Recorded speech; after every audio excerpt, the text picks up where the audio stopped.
Janshakti news, जनतेसाठी जनतेसोबत. विमान आणि पहिल्यांदा असं वरून गेलतं तेव्हा ते चांगलं होतं. नंतर आम्ही घराच्या बाहेरच होतो.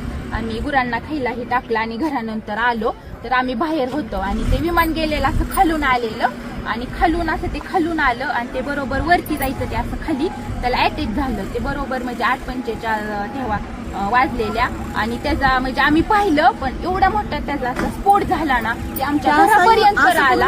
असं ते फिरलं आणि खालीच क्रॅक झालं. ते धावपट्टीवर गेलंच नाही.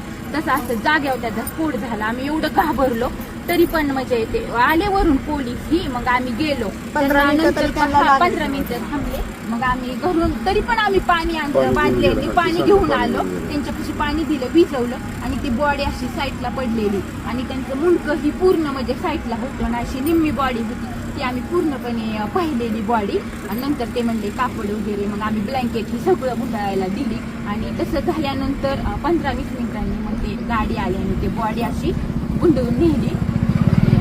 वाईट झालं ते बघितल्याला आम्ही खूप घाबरलो.